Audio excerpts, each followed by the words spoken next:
Stock మార్కెట్లో అపార అనుభవం ఉన్న ఏంజల్ బ్రోకింగ్ సంస్థలో డీమ్యాట్ అకౌంట్ ఓపెన్ చేసుకోండి. కేవలం 5 నిమిషాల్లో మీకు డీమ్యాట్ అకౌంట్ ఓపెన్ అయిపోతుంది. Zero cost. మీరు ₹1 కూడా పే చేయని అవసరం లేదు. కేవలం మీ దగ్గర ఉండవలసింది మీ pan card, Aadhaar card, bank account. ఈ వీడియో కింద ఉన్న లింక్ క్లిక్ చేస్తే కేవలం 5 నిమిషాల్లోపే డీమ్యాట్ అకౌంట్ ఓపెన్ చేసి ట్రేడింగ్ కూడా స్టార్ట్ చేసేయచ్చు.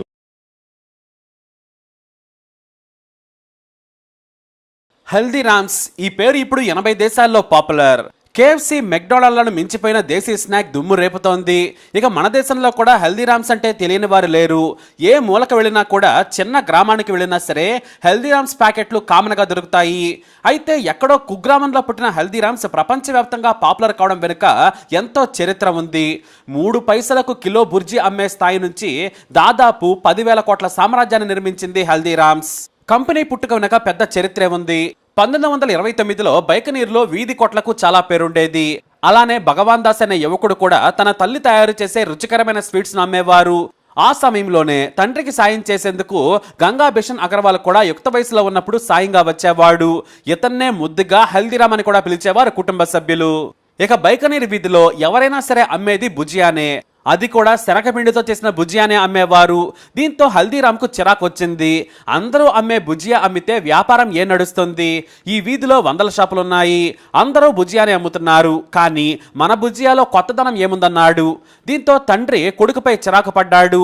భుజియాను తయారు చేసే పద్ధతి ఎక్కడైనా ఒకటేనన్నాడు తండ్రి. కానీ ఒకే రుచి ఉన్న భుజియా కొనేందుకు మన షాపుకు కస్టమర్ ఎందుకు రావాలి?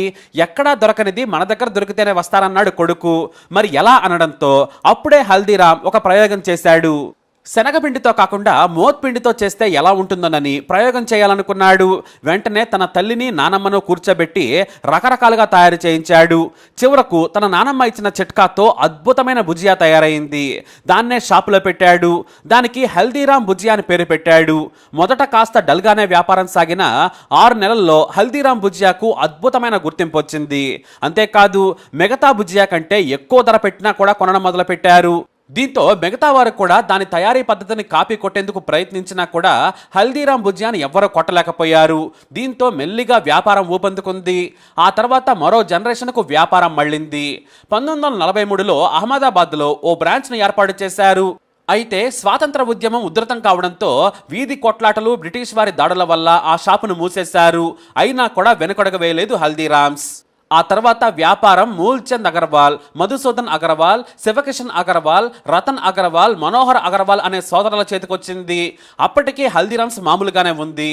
కానీ ఈ సోదరులే చాలా తెలివిగా దేశ నలుమూలలా వ్యాపారాన్ని విస్తరించారు. వీరంతా కూడా హల్దీరామ్ మనవాళ్ళు. హల్దీరామ్ పెద్ద మనవడైన శివకిషన్ అగర్వాల్ మొదట్లో కోల్కతాలో ఓ బ్రాంచ్ని ఏర్పాటు చేశాడు. కేవలం భుజియా మాత్రమే కాకుండా సంప్రదాయ స్వీట్స్ని కూడా పరిచయం చేశాడు. ఇవి కాస్త సూపర్ హిట్ అయ్యాయి. ఆ తర్వాత ఆ వ్యాపారాన్ని రామేశ్వర్ లాల్ మూల్చంద్లకు అప్పగించిన శివకిషన్ అగర్వాల్ తన సోదరి సరస్వతితో కలిసి నాగ్పూర్ కేంద్రంగా వ్యాపారం మొదలుపెట్టారు. కానీ అడుగు కూడా ముందు పడలేదు. అయితే ఈ స్వీట్స్ అన్ని కూడా కోల్కతాలో సూపర్ హిట్ అయ్యాయి. బ్రాంచ్లు కూడా కోల్కతాలో చాలా చోట్ల వెలిశాయి. చివరకు రాజస్థాన్లో కూడా హిట్ అయింది. వ్యాపారం పర్వాలేదు, బాగానే సాగుతోంది. కానీ మొత్తం కుటుంబాన్ని నిలబెట్టేలా మాత్రం లేదు. కేవలం వారికి ఖర్చులు వెళ్ళగా కొంత మొత్తమే మిగిలేది. కానీ సోదరులందరికీ పిల్లలు, వారికి కూడా పిల్లలయ్యారు. సంపాదనేమో సరిపోవడం లేదు. మరోవైపు నాగపూర్లో వ్యాపారం అస్సలు నడవడం లేదు. హల్దీరామ్ అండ్ సన్స్తో వ్యాపారం చేసినా కూడా, రకరకాల ప్రయోగాలు చేసినా కూడా హిట్ కాలేదు.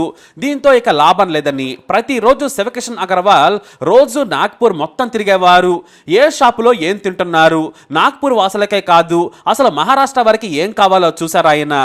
దాదాపు నెల రోజులు ఎంక్వైరీ చేయగా స్వీట్స్ని విపరీతంగా మహారాష్ట్ర వాసులు ఇష్టపడతారని ఆయన గుర్తించారు. ఈ హల్దీరామ్స్ లో ఈ శివకృష్ణే ప్రధాన వ్యక్తి. మహారాష్ట్ర ప్రజలు స్వీట్స్ ని ఎక్కువగా, అందులోనూ లడ్డూలను తెగ ఇష్టపడుతున్నారు. పండుగలైనా ఫంక్షన్లైనా సరే స్వీట్స్ తింటున్నారని గుర్తించిన శివకిషన్ తన సోదరితో కలిసి మళ్లీ ప్రయోగాలు చేయడం మొదలుపెట్టారు. ది బెస్ట్ స్వీట్స్ ను మహారాష్ట్ర ప్రజలకు అందించాలనుకున్నారు. స్వచ్ఛమైన పాలు, నెయ్యి, డ్రై ఫ్రూట్స్ తో తయారు చేయాలని ప్రయోగం చేసి అద్భుతమైన ఓ స్వీట్ ని తయారు చేశారు. అదే కాజు కట్లీ. ఈ స్వీట్ను మొదట తమ షాపులో పెట్టి ఫ్రీగా టేస్ట్ చేయమని ఇచ్చేవారు. ఎంతైనా మార్వాడీస్ కదా, వ్యాపారాన్ని చాలా తెలివిగా చేశారు. ఆ రోజుల్లోనే కాజు కట్లీ కోసం జనం ఎగబట్టం మొదలుపెట్టారు. ఎంతలా అంటే ఆ డిమాండ్ను శివకిషన్ తట్టుకోలేనంతగా. చివరకు 3 ఎకరాల విస్తీర్ణంలో టెంట్లు వేసి మరీ తయారు చేయించారాయన. ఇదే స్వీట్ ను ఢిల్లీ, కోల్కతా, రాజస్థాన్, ముంబైలకు పరిచయం చేశారు. అంతా కూడా సూపర్ హిట్ అయింది. వ్యాపారం లక్షల నుంచి కోట్లకు చేరుకుంది. అంతేకాదు ఈ స్వీట్ సక్సెస్ కాగానే మరోసారి రీసెర్చ్ చేశారు ఆయన. అసలు మహారాష్ట్ర ప్రజలకు ఎలాంటి స్నాక్ కావాలి అని తీవ్రమైన పరిశోధన చేశారు. గ్రామాలు, పట్టణాలకు వెళ్లి రీసెర్చ్ చేశారు. అప్పుడే చాలా మంది దక్షిణ భారతదేశం వారు ఇష్టపడే ఇడ్లీ, దోశలు, పకోడీనే కాదు, హైదరాబాద్లో సైతం పేరున్న సమోసాలు బాగా ఇష్టపడతారని గ్రహించారు ఆయన. అలాగే స్వీట్స్ కూడా ఇక్కడ చాలా తక్కువ రకాలు అందుబాటులో ఉండడంతో తన సోదరితో కలిసి 20 రకాల కొత్త స్వీట్స్ ను పరిచయం చేశారు. మరోవైపు స్నాక్స్ బిజినెస్ కు మంచి భవిష్యత్తు ఉందని గ్రహించారు శివకిషన్. దీంతో ఒక రెస్టారెంట్ ని ఏర్పాటు చేశారు. కేవలం స్నాక్స్, టీ, కాఫీలతోనే రెస్టారెంట్ పెట్టాలనే ధైర్యం రావడం కూడా ఆ రోజుల్లో సంచలనం. కానీ శివకిషన్ ఆలోచనే వేరు. తనకు లాభం లేకున్నా పర్వాలేదు కానీ దాన్ని ప్రయోగశాలలా వాడాలనుకున్నారు ఆయన. అప్పుడే ఆ రెస్టారెంట్ లో సమోసా, కచోరీ, చోలే భటూరేలను పరిచయం చేశారు. ఈ మూడు కూడా సంప్రదాయ స్నాక్స్ ను వెనక్కి నెట్టేశాయి. దీంతో వ్యాపారం పతాక స్థాయికి చేరింది. అప్పుడే ఆయనకి ఓ ఆలోచన వచ్చింది. ఒక దగ్గరే ఉండి వ్యాపారం చేస్తే కొంత ప్రాంతానికే పరిమితం అవుతాం. కాబట్టి ప్యాకేజ్డ్ ఫుడ్ ను తయారు చేయాలని శివకిషన్ తన సోదరులందరినీ పిలిచి చెప్పారు. అప్పుడే తమను ఈ వ్యాపారంలోకి తీసుకొచ్చిన భుజియా వారిని ఉత్సాహపరిచింది. ఆ భుజియా నుంచే దాదాపుగా 50 రకాల స్నాక్స్ ను తయారు చేశారు.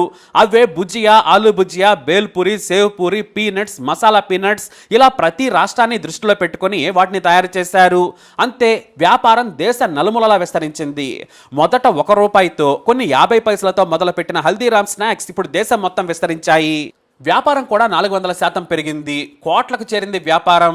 దేశ నలుమూలలా విస్తరించి లార్జెస్ట్ స్నాక్ బ్రాండ్ గా మారింది. క్వాలిటీతో పాటు రుచికి హల్దీరామ్స్ కి పేరు. ఎలాంటి అనారోగ్య సమస్యలు రావు. చాలా శుభ్రంగా స్వచ్ఛమైన పదార్థాలతో తయారు చేస్తారనే పేరు తెచ్చుకుంది. దీంతో 2010లో 4,000 కోట్లున్న వ్యాపారం ఇప్పుడు 10,000 కోట్లకు పైగానే చేరింది. 80 దేశాలకు ఎగుమతి చేస్తున్నారు. ఆఫ్రికా దేశాల్లో అయితే హల్దీరామ్స్ అంటే పడి చస్తారు. గల్ఫ్ కంట్రీస్ లో స్వీట్స్ ను తెగ ఇష్టపడతారు. రసగుల్లాల నుంచి నమ్కీన్ వరకు కూడా ఒకటేంటి 100 రకాల స్నాక్స్, స్వీట్స్, హాట్ ఇలా అన్నింటిలోనూ కంపెనీ దూసుకుపోతోంది. ఇప్పుడు Haldiram foods international private limited గా కంపెనీ మారింది. నాగ్పూర్, న్యూఢిల్లీ, గుర్గావ్, రుద్రాపూర్, నోయిడాలతో పాటు మరికొన్ని చోట్ల తయారీ యూనిట్లున్నాయి. అంతేకాదు ప్రపంచంలోనే అతిపెద్ద రిటైల్ చైన్ గా కూడా పేరు తెచ్చుకుంది హల్దీరామ్స్. ఇప్పుడు ఈ కంపెనీలో 6వ తరం కూడా వ్యాపారంలోకి అడుగుపెట్టింది. ఇక హల్దీరామ్స్ మాత్రమే కాదు, మరో అతిపెద్ద కంపెనీ కూడా 1000 కోట్ల వ్యాపారంలో దూసుకుపోతుంది. అదే బైకనీర్ వాలా. స్వీట్స్ కి ఇది పెట్టింది పేరు. స్నాక్స్ కూడా అదే రేంజ్ లో ఈ షాప్ లో అందుబాటులో ఉంటాయి. పేరున్నా కూడా వ్యాపారాన్ని విస్తరించలేక వదిలేశారు హల్దీరామ్స్ వ్యాపారులు. ఎందుకంటే ఒకేసారి అన్నింటిపైన దృష్టి పెట్టే కంటే లాభసాటి వ్యాపారం చాలనుకున్నారు. ఇక ఇవే కాకుండా హల్దీరామ్స్ ప్రభుజీ, బికారామ్ చందమాల్, బికానీ, బికానో కూడా అంతే రేంజ్లో హిట్ అయ్యాయి. ఈ వ్యాపారాలను కుటుంబ సభ్యులే వాటాలేసుకుని మరీ వ్యాపారాన్ని విస్తరించారు. అంటే ఇవన్నీ కూడా హల్దీరామ్స్ కాకుండా అందులోనే ఉన్న సబ్ కంపెనీస్ అన్నమాట. అయితే 4వ తరం వచ్చేసరికి వ్యాపారాన్ని పంచుకోవాలనుకున్నారు. దీంతో 10,000 కోట్ల వ్యాపారాన్ని Delhi unit, Nagpur unit, Bikaner unit, Kolkata యూనిట్లుగా విభజించుకొని ఆస్తులను లేగలగా పంచుకున్నారు. మొదట విభేదాలు వచ్చినా కూడా మరింత పెద్దగా వెళ్లకుండా ఐపీఓకి వెళ్లడం కోసం మొత్తం ఆస్తులను కోర్టు బయట పరిష్కరించుకున్నారు. అయితే కంపెనీ ఇంత పెద్దవడానికి కారణమైన పెద్ద సోదరుడు శివకిషన్ సూచన మేరకు అంతా ఒక్కతాటిపైకి వచ్చారు. ఆస్తులు ఎవరికి వారికే ఉన్నాయి. విలువల్లో తేడా ఉన్నా కూడా మొత్తం వ్యాపారంలో అందరూ సమానంగా పంచుకునేలా ఆయన చొరవ తీసుకొచ్చారు. దీంతో హల్దీరామ్స్ గొడవలు సద్దుమణిగాయి. అయినా కూడా ఢిల్లీ యూనిట్ విలువే 5,000 కోట్లుంటుంది. దీంతో మళ్లీ గొడవలు మొదలవడంతో శివకిషన్ మళ్లీ చొరవ తీసుకున్నారు. దీంతో కేవలం నడపడం వరకు యూనిట్ల వారి విభజన, వ్యాపారంతో పాటు యూనిట్లలో కూడా 4 భాగాలను తేల్చారు. దీంతో వివాదం కాస్త సద్దుమణిగింది. ఎవరికి వారు ఆయా యూనిట్లను విజయవంతంగా నిర్వహిస్తున్నారు. మొత్తం లాభాల్లో వాటాను 4 భాగాలుగా చేస్తున్నారు. వాటిని వారి పిల్లలు, మనవళ్లు వాటాలుగా తీసుకుంటున్నారు. అలా గొడవలు లేకుండా 80 దేశాలకు విస్తరించింది హల్దీరామ్స్. ఓ ఇండియా బ్రాండ్ గా విదేశాల్లో మోత మోగిస్తోంది. మరి హల్దీరామ్స్ ఫుడ్స్ పై మీ అభిప్రాయాన్ని కమెంట్ ద్వారా తెలియజేయండి. వీడియోని లైక్ చేయండి, షేర్ చేయండి, మా ఛానల్ని సబ్స్క్రైబ్ చేసుకోండి.